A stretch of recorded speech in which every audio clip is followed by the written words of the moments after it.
Sir অসংখ্য ধন্যবাদ sir আপনাকে আপনার মূল্যবান সময় আমাদেরকে দেওয়ার জন্য ন্যাশনাল হার্ট ফাউন্ডেশনের পরিবারের পক্ষ থেকে আপনাকে স্বাগত। স্যার আপনি জানেন যে বাংলাদেশ হাইপারটেনশন কন্ট্রোল ইনিশিয়েটিভ আমরা ঝালকাঠিতে প্রায় দীর্ঘদিন ধরে কাজ করছি এবং আপনার নেতৃত্বে একটা দীর্ঘ সময় আমরা যে ইন্ডিকেটরগুলোকে চিন্তা করি কন্ট্রোল রেট, মিস ভিজিট বা ফলো আপ ভিজিট সবকিছু মিলে কিন্তু আমরা একটা ভালো পজিশন বা অবস্থান গ্রহণ করছি। স্যার আপনার কাছে কি মনে হয় যে এই প্রোগ্রামটার ব্যাপারে আপনার অভিমতটা কি, বা এই প্রোগ্রামটার আসলে কিভাবে আপনার নেতৃত্বে এই জিনিসটাকে আপনি সাকসেসফুল পর্যায়ে নিয়ে গেছেন? আমি তো এটার ব্যাপারে সম্পূর্ণ ইতিবাচক ধারণা পোষণ করি। কারণ আমরা এখনো যে বিশেষ করে আমি একটু আগেই বলতেছিলাম যে আমাদের ঝালকাঠি তো ছোট ডিস্ট্রিক্ট, তার মধ্যেও আমরা কিন্তু একটা বড় উপজেলাকে আমরা কভার করতে পারছি না ডিউ টু এটা। এখানে আমার উপজেলা হেলথ কমপ্লেক্স নাই, এটাও সদর হাসপাতাল আছে যেটা মানে ঝালকাঠি সদর। এটাকেও আমি এটা আন্ডারে নিয়ে আসতে চাই এবং এই যে অ্যান্টি হাইপারটেনসিভ বা অ্যান্টি ডায়াবেটিক ড্রাগ যে আমরা দিচ্ছি ন্যাশনাল হার্ট ফাউন্ডেশনের আন্ডারে, আমাদের এই প্রোগ্রামের আন্ডারে, এটা যদি আমরা আরেকটু ব্যাপ্তিটা বাড়াতে পারতাম তাহলে আমাদের আরো কভারেজ বাড়বে। দেখেন যে প্রথম যখন এটা ঝালকাঠিতে প্রথম শুরু হয়েছে তো আগে, কিন্তু আমরা যখন অ্যাক্টিভলি এটা নিয়ে চিন্তা ভাবনা করি সেই জুন মাসে কিন্তু আমাদের এই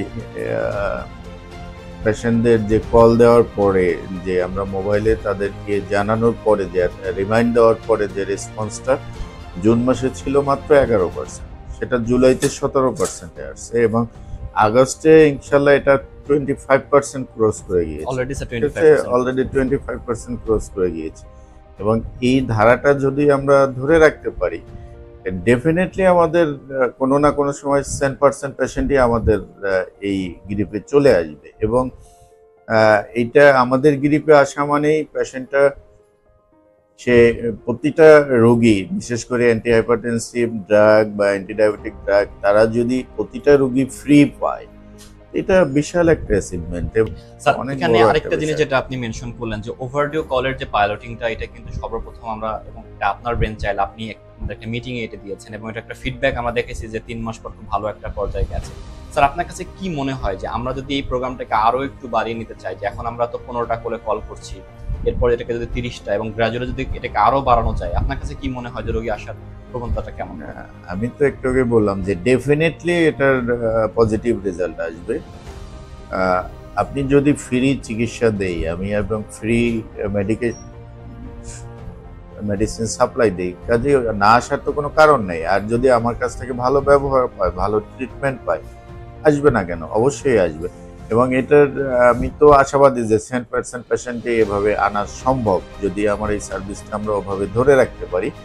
আর আমাদের যে কিছু ল্যাকিং আছে, যেমন আমরা এই যে নাম্বার অফ কলস, এটা আমরা ওপেন করতে পারি যে যে সমস্ত রোগীদেরই আমাদের টার্গেটেড আছে বা তার ডিউ টাইমটা হয়ে যায় আসার, তাকে আমরা সবাইকে কল দেব। এটা কলের কোনো রেস্ট্রিকশন থাকবে না।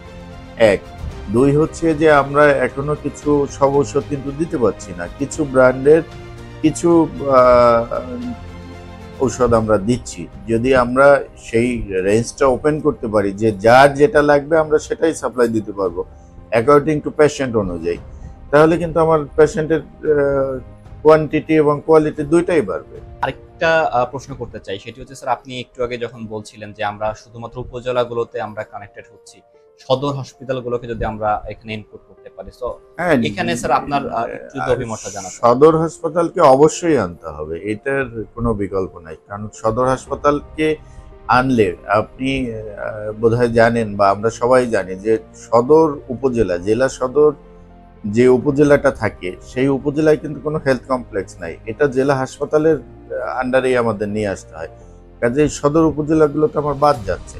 ইভেন এই যে শহরের অনেক নিম্নবিত্ত আছে, অনেক গরিব লোক আছে, যাদের যদি আমরা এই প্রোগ্রামের আওতায় আনতে পারি ডেফিনেটলি আমাদের প্রোগ্রামের মানও বাড়বে, কোয়ালিটিও বাড়বে, কোয়ান্টিটিও বাড়বে। দেখেছি যে স্যার আপনার সুদৃঢ় নেতৃত্বের মাধ্যমে খুব চমৎকার একটা জায়গায় আমরা আছি স্যার। এর পাশাপাশি আপনার যারা ইউএচএফরা আছেন, ডক্টররা আছেন, নার্সরা অনেক ডেডিকেটেড এর মাধ্যমে এই জিনিসটাকে ইমপ্লিমেন্টেশন করেছে স্যার, তাদের উদ্দেশ্যে কিছু বলবেন বা তাদেরকে কোনো ধন্যবাদ জানাবেন? না, ডেফিনেটলি এইটা তো স্বাস্থ্য সেবার সিভিল সার্জন মানে জেলার প্রধান, কিন্তু তার যে অঙ্গ প্রত্যঙ্গ বা হাত পা সেগুলো তো হচ্ছে আমার উপজেলাগুলো, আমার ইউএচএফপিওরা, আমার ফিল্ড লেভেলের কর্মীরা, আমার নার্সরা, আমার অন্যান্য ডক্টররা, তাদের যদি সহযোগিতা না থাকতো এবং তারা যদি আমার কমান্ড ফলো না করতো তাহলে তো আমার এই পর্যায়ে যাওয়ার কোনো কারণ নেই। এই ধন্যবাদ তো তাদের প্রাপ্য, আমি তো উপর থেকে খালি নির্দেশনা দিই, কাজগুলো তো তারা করে। স্যার আপনি জানেন যে এই ইমপ্লিমেন্টিং পার্টনার হিসেবে ন্যাশনাল হার্ট ফাউন্ডেশন আপনার সাথে কাজ করছে হ্যাঁ, স্যার। ন্যাশনাল হার্ট ফাউন্ডেশনকেও ধন্যবাদ, কারণ তারা এই প্রোগ্রামটা নিয়ে না আসলে তো আমরা এই কাজগুলো করতে পারতাম না। আমরা এই কাজগুলো করি, কিন্তু ন্যাশনাল হার্ট ফাউন্ডেশন যেটা করেছে যে তারা আমাদের একটা নির্দিষ্ট রোগের এবং নির্দিষ্ট কিছু প্রোগ্রাম নিয়ে আসছে, যার জন্য আমরা ওই পেশেন্টগুলোকে, বিশেষ করে হাইপারটেনশন বা ডায়াবেটিক পেশেন্টগুলোকে আমরা লোকেট করতে পারছি এবং তাদেরকে আমরা আমাদের আওতায় আনতে পারছি। এখানে ন্যাশনাল হার্ট ফাউন্ডেশন এগিয়ে আসছে, তো ডেফিনেটলি তারা মানে ধন্যবাদ পাওয়ার যোগ্য। এটা আমি সবাইকে আহ্বান জানাই, স্বাস্থ্য ব্যবস্থার উন্নয়নে এই দেশটা আমাদের, এই জনগণ আমাদের, আমরা এই ফ্যামিলিরই সন্তান, কাজেই আমাদের এই দেশটাকে ভালো রাখতে হলে, দেশটাকে উন্নতির শিখরে নিয়ে যেতে হলে স্বাস্থ্য ব্যবস্থাপনাকে ভালো করতে হবে। এবং মানুষের সুস্বাস্থ্য হচ্ছে, আগে বলা হতো সকল সুখের মূল, সকল সুখের মূল না হোক, কিন্তু স্বাস্থ্য ভালো থাকলে সবকিছু ভালো থাকে, স্বাস্থ্য খারাপ থাকলে কোনো কিছুই ভালো থাকা সম্ভব না। অসংখ্য ধন্যবাদ স্যার আপনার মূল্যবান সময় আমাদেরকে দেওয়ার জন্য। আমরা বিশ্বাস করি আপনার প্রজ্ঞা এবং একই সাথে আপনার দক্ষ নেতৃত্বের মাধ্যমে ঝালকাঠি জেলা আরো এগিয়ে যাবে এবং আমাদের এই প্রোগ্রামটি মানুষের কাছে পৌঁছাবে এবং আমরা বিশ্বাস করি হাইপার টেনশন গুলোকে আমরা কন্ট্রোল করতে পারবো এবং মানুষকে সেবা দিতে পারবো নির্বিঘ্নে। অসংখ্য ধন্যবাদ স্যার আপনার। ধন্যবাদ।